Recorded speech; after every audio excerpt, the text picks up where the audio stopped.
Nah, ini juga penting ya. Kita hitung-hitungan boleh, hitung-hitungan boleh. Tapi Allah itu punya hitungan tersendiri. Tidak sama dengan hitungan kita. Pasukan yang besar bisa dihancurkan oleh makhluk yang kecil. Burung kecil. Seperti burung walet yang membawa batu.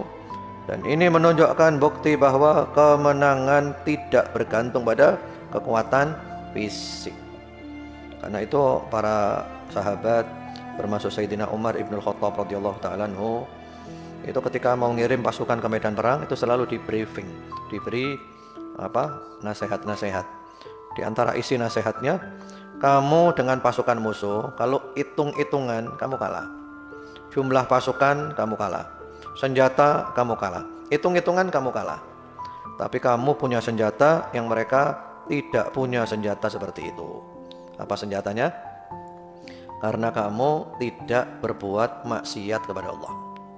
Alhamdulillah, kita bersyukur kepada Allah Subhanahu wa taala. Hari ini Allah masih memberikan nikmat-nikmat yang agung yang wajib kita syukuri. Allah masih memberikan kehidupan, keimanan, kesehatan dan kesempatan. Allah mampukan kita untuk bangun salat subuh berjamaah di masjid tepat waktu. Dan Allah mudahkan untuk duduk di rumahnya menghadiri majlis ta'lim sampai syuruk nanti. Dan kita tutup dengan salat 2 rakaat, salatu sunnatil isyraq. Allah mencatat untuk kita semuanya ganjaran seperti haji dan umrah yang sempurna, sempurna dan sempurna. Dan dengan barakah majlis ini di rumah Allah ini, Allah ampuni dosa-dosa kita. Allah maafkan kesalahan kita, Allah terima taubat kita. Allah berikan ilmu yang bermanfaat, rezeki yang baik, yang halal, yang barakah, yang banyak, dan Allah kabulkan semua aktivitas kita. Allah berikan sehat walafiat, istiqamah sampai husnul khatimah. Dan kita juga berdoa untuk ayah bunda kita, guru-guru kita, dan siapapun yang terlibat dalam acara yang agung ini. Kita berharap amal mereka semuanya dikabulkan oleh Allah Subhanahu wa taala dan Allah berikan ganjaran yang terus mengalir tidak putus selama-lamanya. Allahumma amin. Insyaallah hari ini kita lanjut madrasah juz amma. Yang lalu kita sudah masuk surat Al-Fil, sudah kita bahas panjang lebar pembukaannya dan kisahnya. Hari ini insyaallah tafsir ayat-ayatnya dan kandungannya.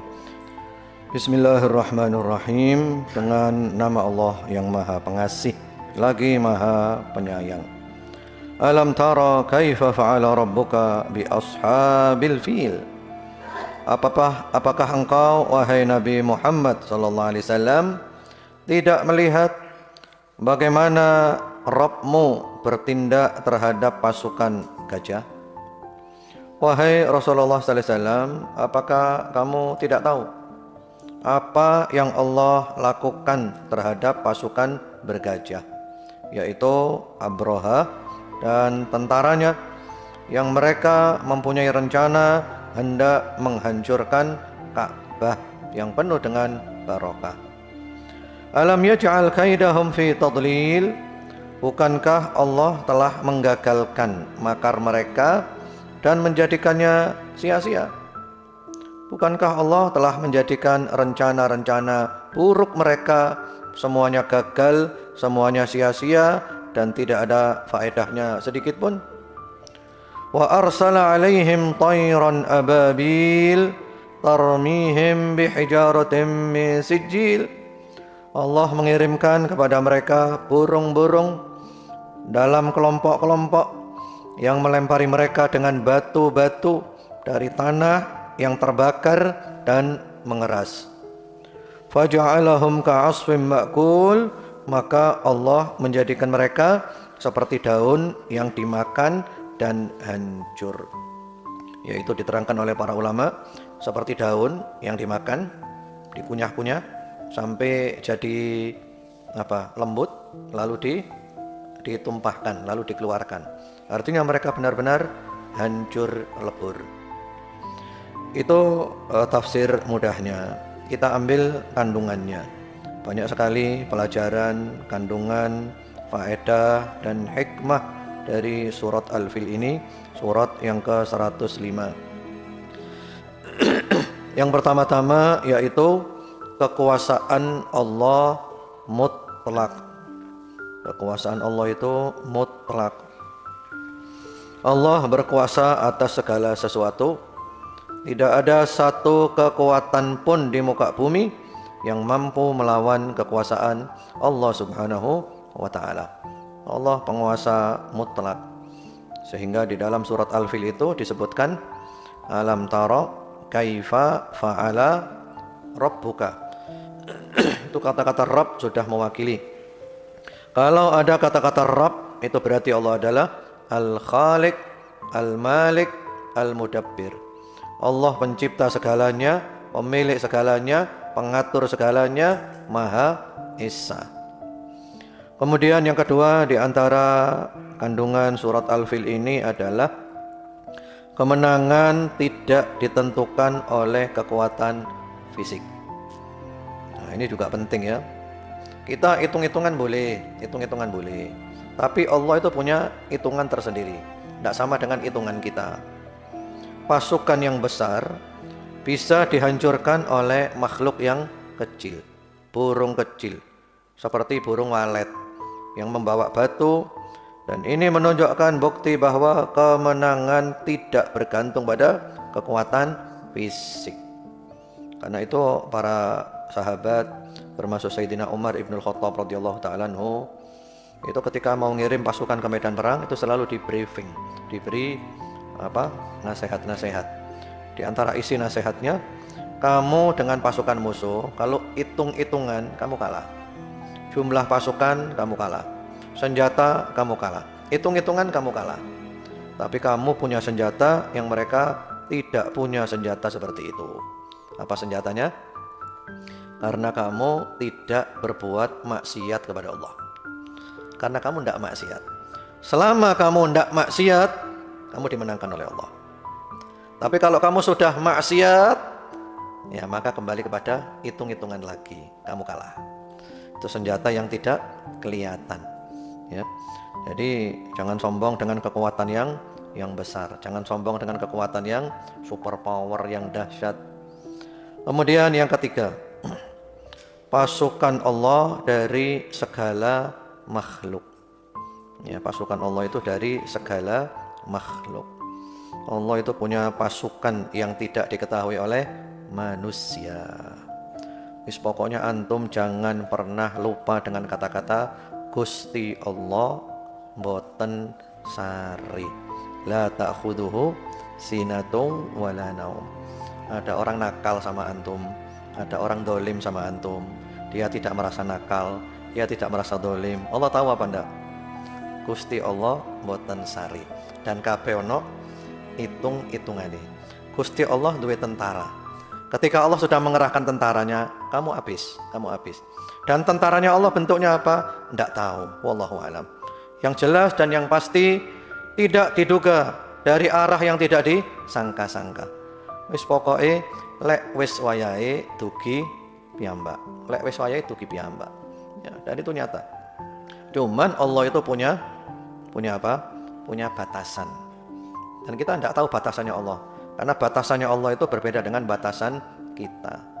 Ada satu contoh ya. Saya tidak menyebutkan secara spesifik. Ada satu kelompok tertentu yang sombongnya itu bukan main. Sombongnya sudah, waduh luar biasa. Kelompok itu sombong banget. Benar-benar merendahkan yang lain dan seterusnya. Sombong pakai banget. Dan mereka merasa berada di atas angin.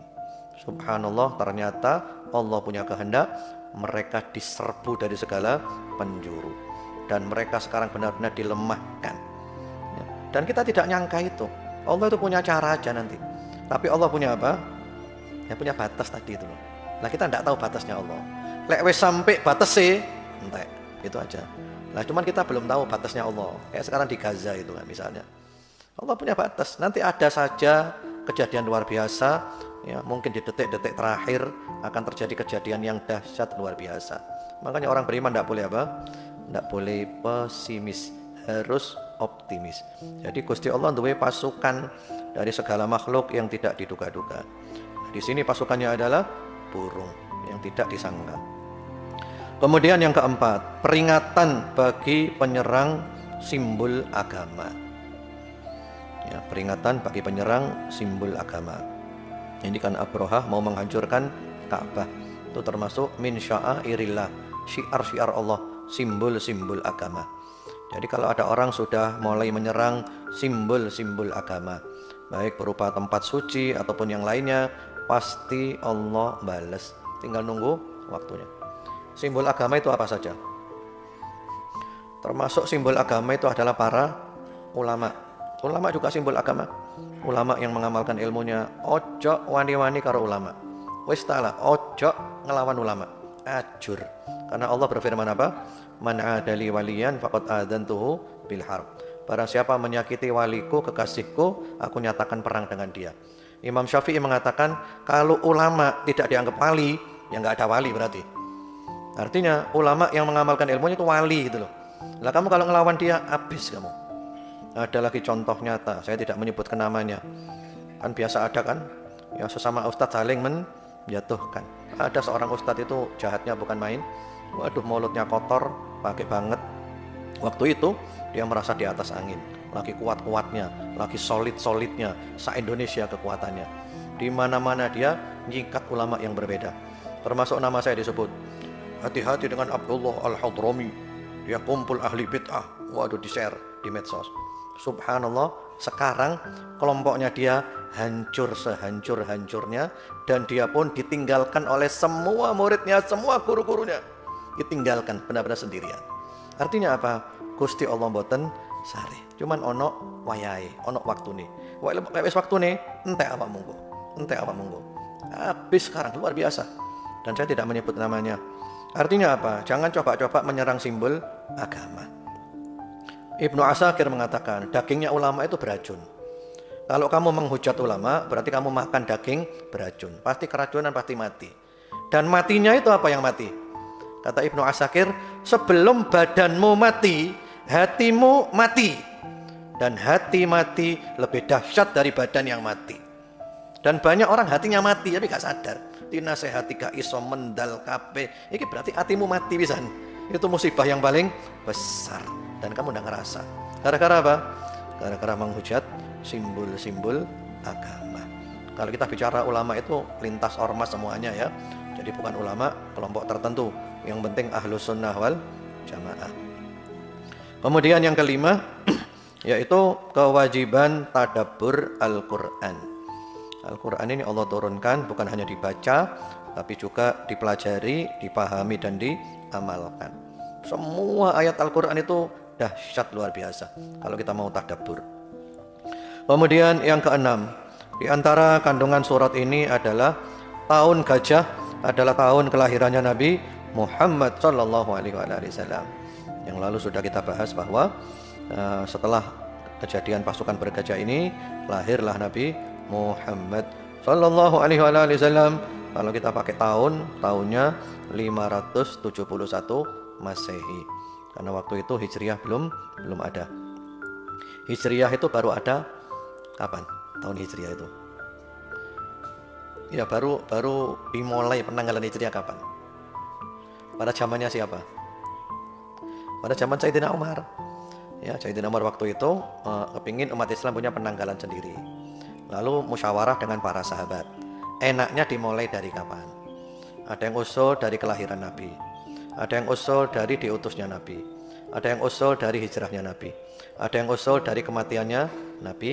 Dan oleh Sayyidina Umar dipilih semenjak hijrahnya Nabi. Karena hijrah Nabi itu adalah cikal bakal umat Islam menyebar ke seluruh dunia.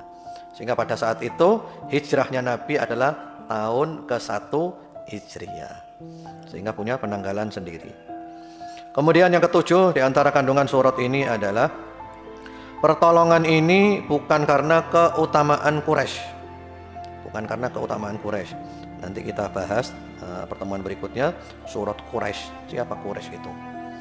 Kemarin sudah kita bahas bahwa Allah menolong Ka'bah, Allah menghancurkan pasukan bergajah. Ini adalah bentuk kemuliaan untuk Nabi Muhammad sallallahu alaihi wasallam. bukan Quraisy, tapi Nabi Muhammad sallallahu alaihi wasallam yang kebetulan nabi dari kalangan Quraisy, dari Bani Hashim.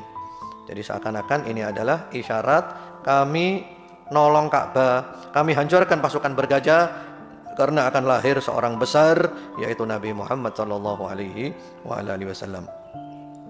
Kemudian di antara kandungan surat Al-Fil ini pula adalah tentang irhaus. Kemarin sempat kita singgung ya, ada beberapa kejadian luar biasa yang terjadi dengan seizin Allah Subhanahu wa taala. Yang pertama itu namanya mukjizah atau ayat.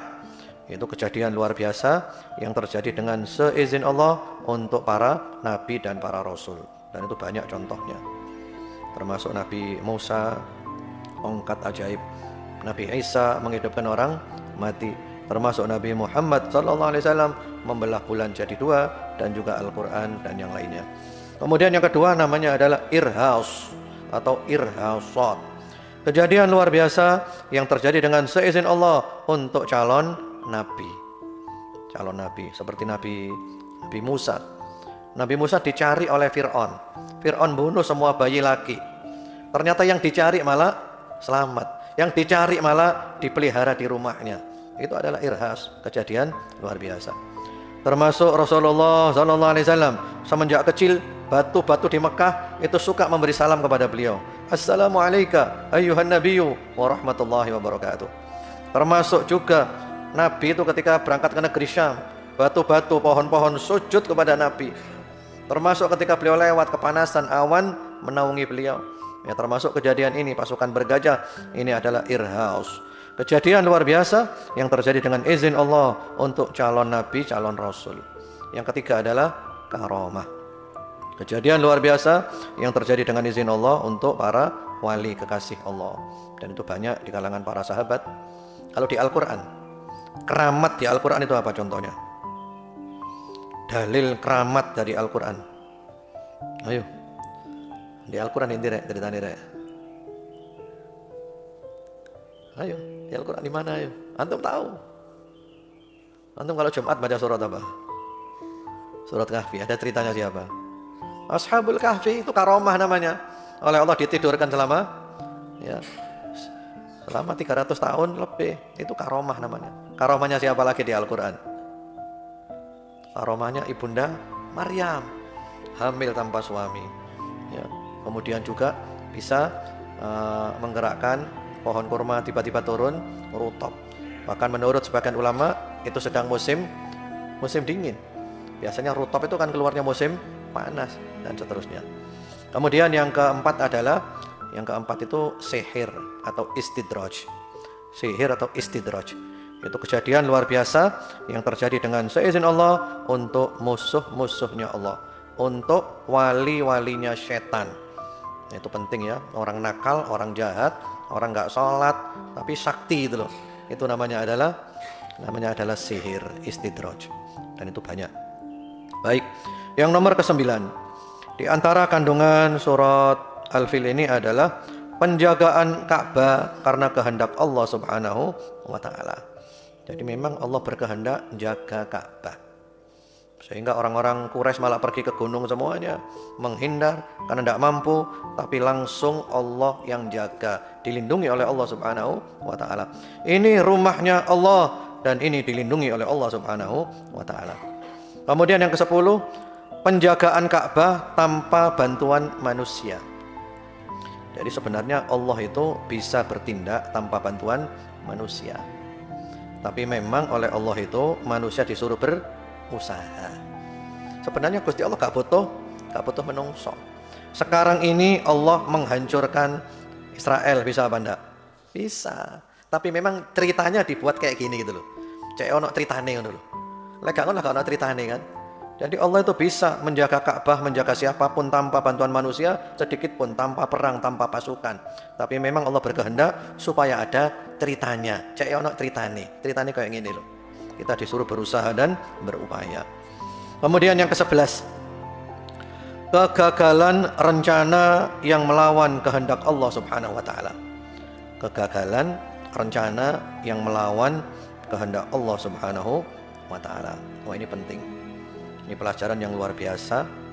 Antum hidup ini jangan pernah takut kepada apapun. Soale urip iki wis diatur karo Gusti Allah. Yang pertama, Allah tahu segalanya. Yang kedua, pengetahuan Allah itu sudah dituliskan di Lauhil Mahfuz 50.000 tahun sebelum Allah menciptakan langit dan bumi. Mulai dari yang paling besar sampai yang paling kecil, sampai daun jatuh sekalipun. Wa ma tasqutu min waraqatin illa ya'lamuha wa la habbatin fi dhulumatil ardi wa la ratbin wa la yabisin illa fi kitabim mubin. Wis ditulis kabeh di Lauhil Mahfuz. Termasuk antum hari ini datang ke sini. Antum lungguh ndek kene. Iki ono di Lauhil Mahfuz iki. Ada di Lauhil Mahfuz ini. Bahwa antum nanti lungguh di sebelah kini. Nah, sebelahnya antum pirang senti ku ono Abdurrahman. Ini ada di Lauhil Mahfuz. Ada persis plek. Itu akidah kita Ahlus Sunnah wal Jamaah. Artinya apa? Sudah dituliskan. Kemudian yang ketiga, yang terjadi semua adalah dengan kehendak Allah. Dan yang keempat, yang terjadi semua adalah ciptaannya Allah. Cuman kita tidak tahu. Kita disuruh berusaha, berupaya, berdoa. Yang terjadi adalah tetap takdirnya Allah. Yang terjadi tetap yang dikehendaki oleh Allah Subhanahu wa taala. Sehingga para ulama bilang, jangan pernah kamu gelisah apapun yang dilakukan manusia. Karena puncaknya yang bisa mereka lakukan adalah hanya melaksanakan kehendaknya Allah. Masya Allah kan, wa ma lam yasha lam yakun. Termasuk masalah hidayah. Karena itu Nabi sangat bersedih ketika pamannya Abu Thalib disuruh mengucapkan La ilaha illallah. Tidak mau. Lalu apa kata Allah? Innaka la tahdi man ahbabta walakinnallaha yahdi may yasha. Kamu tidak bisa memberi hidayah taufik kepada orang yang kamu cintai, tapi Allah lah yang memberikan hidayah taufik kepada siapa yang dikehendaki oleh Allah. Jadi rencana apapun melawan kehendak Allah gak iso ajur. Karena itu hidup ini paling enak apa? Pandai berdamai dengan keadaan. Yang penting kita berusaha, berupaya, berdoa semaksimal mungkin. Hasilnya apa? Kita berusaha untuk apa? Berdamai. Soalnya gak terima, mangkel, loro ati. Ibaratnya di depan antum itu ada baja yang tebalnya 1 meter. Antum berusaha nabrak baja itu. Yang terjadi apa? Yang terjadi apa? Ajur dewi awakmu. Jadi paling enak apa? Paling enak itu adalah berdamai dengan keadaan dan selalu berhusnudzon kepada Allah. Pasti rencana Allah itu yang terbaik untuk kita. Yakinlah, tidak boleh ragu sedikit pun antum. Karena apa? Kita sholat 5 waktu, kita doa terus kepada Allah dan pasti Allah berikan kepada kita yang terbaik. Cuman kadang kita paham, kadang kita tidak paham. Baik, yang keberapa sekarang? Yang ke-12, yaitu diantara kandungan surat ini adalah kejadian besar sebelum kenabian Rasulullah Muhammad sallallahu alaihi wasallam, dan kejadian ini akan menguatkan keimanan. Artinya orang itu kalau ingat ini, Nabi Muhammad iki sadurunge dadi nabi, sadurunge lahir wis ono kejadian besar. Berarti memang ini adalah tanda akan lahir orang besar. Berarti Muhammad sallallahu alaihi wasallam adalah orang besar, gak main-main iki. Iki wong top iki. Kemudian yang ke-13, pertolongan Allah tidak butuh peralatan duniawi. Jadi Allah kalau sudah mau nolong itu tidak butuh peralatan duniawi. Ada pesawat, ada bom, ada nuklir. Kalau Allah mau nolong, Allah tidak butuh semuanya itu. Dijur sampai Allah langsung ajur kabeh, melebihi nuklir, bisa apa enggak? Bisa. Kalau sudah Allah berkehendak. Kemudian yang ke-14 di antara kandungan surat ini adalah janji Allah pasti terpenuhi. Nah ini terutama antum yang terjun di dalam medan dakwah, para aktivis. Ya, Gusti Allah pasti nolong awakmu. Ojo ragu sedikit pun. Yang penting kita ikhlas, yang penting kita ikut jalannya Nabi, pasti Allah nolong kamu. Siapapun nanti yang ganggu kamu, yang nyakiti kamu, yang rusak dakwahmu, pasti oleh Allah akan diapakan? Ada 2 kemungkinan, disadarkan kalau mau, kalau tidak mau ya dibinasakan. Ada 2 kemungkinan. Artinya Allah itu sudah janjinya siapa? Intan surullaha yansurkum wa yuthabbit aqdamakum. Janji Allah pasti terpenuhi. Allah tidak mungkin ingkar janjinya. Kebenaran pasti dibela oleh Allah. Makanya kalau antum tanya, mana itu di jalur Gaza? Allah mana? Allah mana? Iya, Allah pasti nolong. Cuman memang Allah lagi punya rencana. Gusti Allah cek duwe rencana. Ya, di antara yang saya pahami hikmahnya Allah di Gaza itu, supaya nanti generasi kita 100 tahun lagi itu biar ingat kejadian ini. Israel itu kejam. Israel itu bangsa yang paling busuk. Itu pernah mereka melakukan genosida. Mereka pernah membuat lapar orang-orang jalur Gaza. Jadi 100 tahun mana itu tetap terpelihara kebencian kepada Israel. Itu memang harus dikondisikan terus. Karena memang Allah punya rencana akhir zaman nanti terjadi perang besar melawan Zionis, Yahudi, ya. Sehingga semua bangsa itu benci kepada Yahudi. Semua bangsa bersatu untuk membantai Yahudi, wabil khusus kaum muslimin. Sehingga mereka tidak bisa sembunyi lagi. Mau di batu-batu pun benci, mau di pohon-pohon pun benci, kecuali pohon Gharqad. Itu tempat persembunyian mereka. Jadi janji Allah itu. Jadi memang ini oleh Allah dikondisikan. Dan kejadian itu ketika perang besar melawan Yahudi masih panjang, bukan sekarang. Jadi ceritanya itu sik dawa ngono lho. Itu menurut para ulama, nanti ketika alat-alat modern, teknologi sudah tidak ada lagi. Jadi zamannya itu zaman sudah tidak ada lagi bom, tidak ada pistol, tidak ada nuklir, tidak ada listrik, tidak ada tenaga apapun. Perangnya balik kayak zaman dulu lagi. Naik onta, naik kuda, bawa pedang, bawa tombak, bawa panah. Nah saat itulah pohon Gharqad dijadikan tempat sembunyi itu cocok karena berupa semak-semak seperti itu. Nah kalau sekarang mereka sembunyi di pohon Gharqad, ada faedahnya apa ndak? Ya dibom sak Gharqate, sak sing dodolan, sak kabeh entek kabeh. Nanti masih panjang itu loh. Itu diantara hikmahnya. Seperti kejadian 50 tahun yang lalu kekejamannya Israel. Kan kita sekarang masih ingat kan? Oh memang ini bangsa yang kejam. Bahkan di Al-Quran kan banyak ceritanya kan. Wa yaqtuluna nabiyina bighairil haq. Mereka tuh suka membunuh nabi. Pernah satu hari membunuh 300 nabi. Pernah pagi hari saja membunuh 70 nabi. Habis membunuh 70 nabi langsung ke pasar, buka pasarnya. Seakan-akan mereka tidak punya salah. Itu diabadikan perlu, sehingga dikenang terus gitu loh. Itu diantara hikmahnya. Jadi memang harus ada yang dikorbankan. Ya. Di satu sisi orang Gaza seakan-akan dikorbankan. Di sisi lain sebenarnya mereka dipilih oleh Allah. Karena mereka bisa masuk surga melalui jalan tol. Itu mati paling mahal, mati cita-citanya setiap orang beriman. Kita semua pasti mati. Antum milih mati di milih mati di kasur, apa milih mati di medan perang berkeping-keping hancur tubuhnya, milih di mana? Kalau Rasulullah SAW itu milih mati di medan perang hancur berkeping-keping berkali-kali. Karena itu mati yang indah. Mati ini podo. Ya, masih tubuhnya hancur, tubuhnya utuh, kan sama saja kan? Ya jadi masalah itu apanya? Rohnya gitu loh. Rohnya di mana? Jadi Allah itu pasti memenuhi janjinya, menolong hamba-hambanya yang membela kebenaran.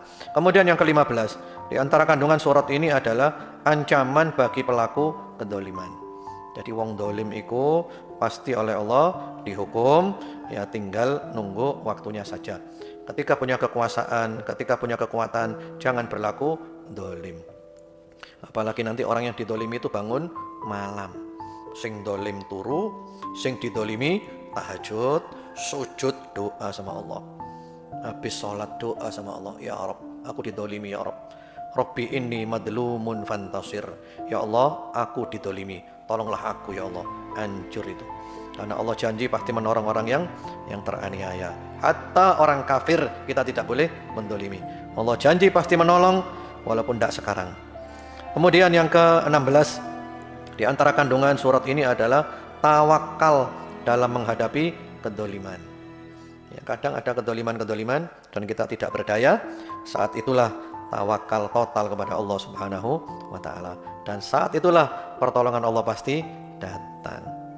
Kayak orang-orang Mekah itu kan, mau melawan tidak bisa. Ya sudah, tawakal aja, kita naik gunung aja, doa sama Allah, ya pasrah total sama Allah.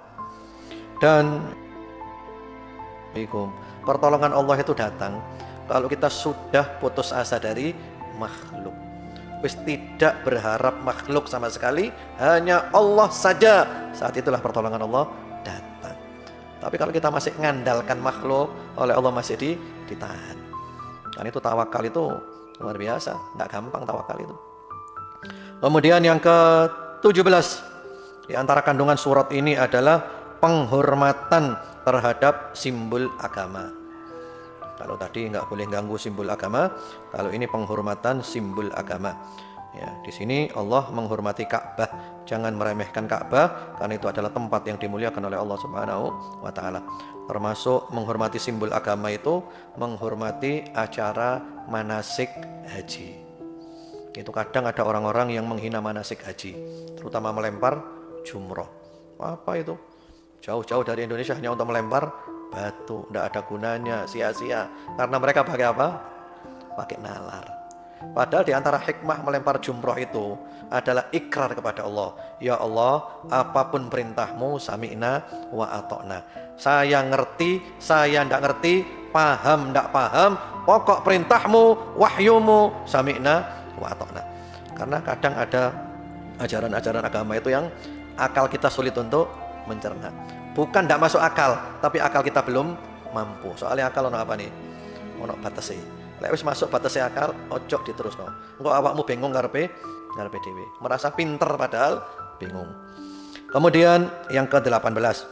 Di antara kandungan surat ini adalah bahaya berbuat dosa dan maksiat. Nah, iki sing medeni. Ya, mudah-mudahan Allah jaga kita, Allah lindungi kita. Lalu kita baca kitabnya Ibnul Qayyim, kitab Ad-Da' wa Dawa, itu diterangkan separuh kitab lebih. Ya mungkin berapa? 200 halaman lebih. Itu khusus bahas dampak buruknya dosa dan maksiat. Gak ono dosa sing gratis. Dosa itu pasti harus dibayar. Jadi kita berbuat dosa maksiat apapun, ono apa nih? Ono bone, bayaro. Bayarnya apa? Ada bencana yang turun nanti. Mungkin menimpa jasmani, mungkin rohani, mungkin cepat, mungkin lambat, mungkin di dunia, mungkin di alam kubur, mungkin di akhirat, pasti kena. Atau mungkin kena diri kita, mungkin kena keluarga kita, mungkin kena harta kita. Waduh, dosa aku medeni. Karena kita manusia sering berbuat dosa, betul apa enggak? Al-insan mahallul khata' wan nisyan. Karena itu kalau berbuat dosa langsung cepat-cepat tobat, nggak pakai nanti, langsung. Berbuat maksiat di sini, sebelum meninggalkan tempat ini saya tobat dulu. Sehingga ketika meninggalkan tempat ini saya sudah tobat, sudah tidak punya dosa lagi. Tobat serius. Soal nanti terjerumus lagi, urusannya nanti. Yang penting segera bertobat. Karena Rasulullah SAW itu mengatakan, innal mu'mina khuliqa mufattanan, tawaban, nasiyan, idza dzukira dzakar. Orang mukmin itu memang selalu tergoda, selalu terkena fitnah. Tapi orang mukmin itu rajin tobat. Namun orang mukmin itu setelah tobat lupa lagi, berbuat lagi. Tapi ketika diingatkan langsung sadar. Itu orang mukmin. Api mari ngono lali maneh, berbuat maneh. Sadar meneh, apik maneh. Mari ngono lali maneh, sadar meneh, apik maneh. Ya itu orang mukmin itu. Al-Imam Al-Hasan Al-Basri pernah ditanya, ini gimana ini? Dosa tobat, dosa tobat, dosa tobat. Ya apa sih ini? Apa kata Imam Hasan Basri? Hada min akhlaqil mu'minin. Yaitu akhlaki wong iman yaiku. Lek berbuat dosa selalu apa? Selalu tobat. Yang penting tidak main-main dengan tobat. Tobatnya serius, nanti berbuat lagi, urusannya nanti. Wong kita manusia. Dan di antara hikmahnya dosa itu apa? Di antara hikmah kita berbuat dosa itu apa? Itu ada hadisnya, kata Rasulullah SAW, kalau kamu tidak punya dosa, kamu suci semuanya, aku khawatir kamu terjerumus dalam dosa yang lebih besar. Apa dosanya? Al-ujubul ujubu. Lek wong gak duwe dosa, itu dia akan merasa apa? Ujub. Aku wong suci, gak duwe dosa. Maka dia terjerumus dalam dosa yang lebih besar lagi. Tapi ketika kita berbuat dosa, maka kita mengatakan apa? Ternyata aku sama dengan orang lain, podo eleke tibane. Sesama orang jelek tidak boleh saling menjelekkan. Jadi kita selamat dari sifat ujub. Kemudian yang terakhir, yang ke-19, di antara kandungan surat ini adalah keyakinan akan datangnya pertolongan Allah Subhanahu wa taala. Demikian wallahu a'lam bishawab. Semoga bermanfaat. Mari kita baca dulu surat Al-Fil dan kita tutup dengan doa kepada Allah Subhanahu wa taala. A'udzu billahi minasyaitonir rajim. Bismillahirrahmanirrahim. Alam tara kaifa fa'ala rabbuka bi ashabil fil? Alam yaj'al kaidahum fi tadlil wa arsala 'alaihim tayran ababil tarmihim bihijaratin min sijil فجعلهم كعصف مأكول. بسم الله الرحمن الرحيم.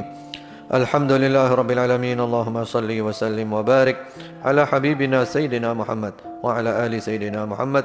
ربنا اغفر لنا ولوالدينا وارحمهم كما ربونا صغارا. اللهم ارحمنا بالقرآن واجعله لنا إماما ونورا وهدى ورحمة. اللهم ذكرنا منه ما نسينا وعلمنا منه ما جهلنا وارزقنا تلاوته آناء الليل وأطراف النهار واجعله لنا حجة يا رب العالمين. اللهم اجعلنا من أصحاب القرآن. اللهم اجعلنا من أهل القرآن العالمين به العاملين بما فيه الذين هم أهلك وخاصتك. اللهم ارزقنا الصحة والعافية والثبات والاستقامة وحسن الخاتمة والفردوس الأعلى من الجنة بغير حساب ولا عذاب. ربنا آتنا في الدنيا حسنة وفي الآخرة حسنة وقنا عذاب النار. وصلى الله وسلم على سيدنا محمد وعلى آله والحمد لله رب العالمين. اللهم آمين. سبحانك اللهم وبحمدك أشهد أن لا إله إلا أنت أستغفرك وأتوب إليك. والسلام عليكم ورحمة الله وبركاته.